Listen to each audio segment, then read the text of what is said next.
Hey, this is a test of the new Vallejo Mecha color. And what I have done so far is use the Vallejo acrylic primer as a base. I gave it about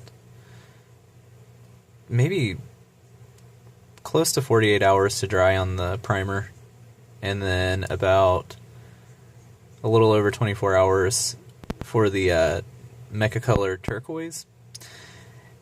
And then I satin coated it with the Mecha color satin varnish and let that cure for a little over 24 hours as well.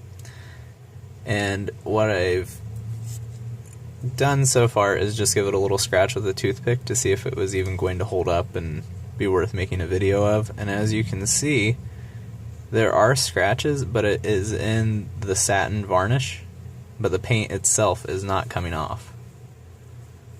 So what I'm going to do, just to kind of verify the strength of this paint, I'm going to do the toothpick test on camera, and I am pressing very hard right now. Like, harder than any joint part on your Gundam kits are going to be moving.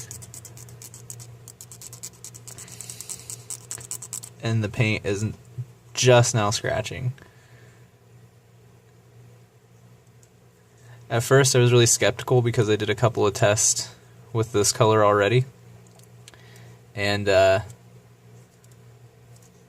just did a few things wrong along the way. Like I would thin the paint, and you don't actually have to thin the Mecha color. The Mecha color is airbrush ready right out of the bottle, and I have some of it. I can show you on camera. I'll show you what I actually used.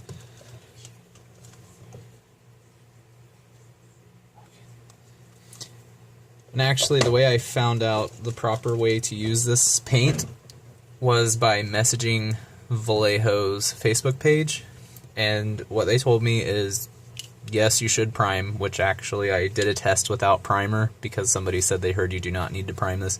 You absolutely do. It will scrape right off if you don't prime it.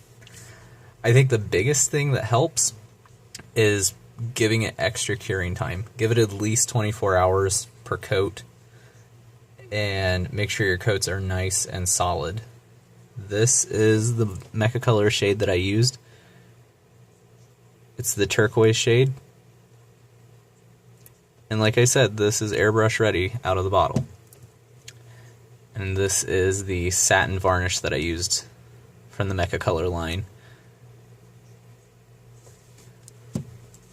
But if you give your coats proper curing time, I really do think there's a big difference, and don't thin it. I thinned the paint the first time I tried it out, and even with the proper curing time, it came right off. I can show you that piece right here. It looks pretty horrible. I wouldn't say that this is a sandable color or anything like that, but it is very scratch resistant. This was thinned, and as you can see, this thing is just chewed up. It looks horrible. Now, here's another test. On this side, this just has Future Floor Gloss. And I'm not sure how it's going to hold up, but Future is pretty strong, so it should be okay. Oh yeah, absolutely. I mean, it's scratching a little bit easier, so I might honestly say that this satin varnish might be as strong, if not a little more strong than Future. I don't know, the Future's not scratching either. Let me try my fingernail. Yeah, just barely. Let's try the other side. I'm not sure if this is really that fair because it's a little weakened from the toothpick, but I'm really scratching.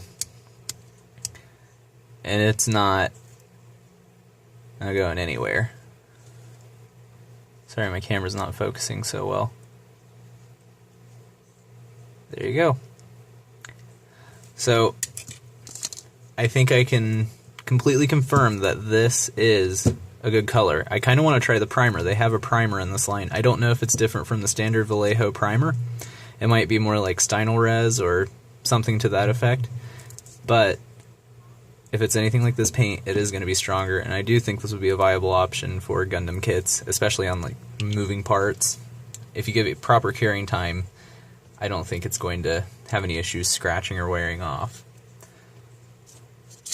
Thank you, and bye.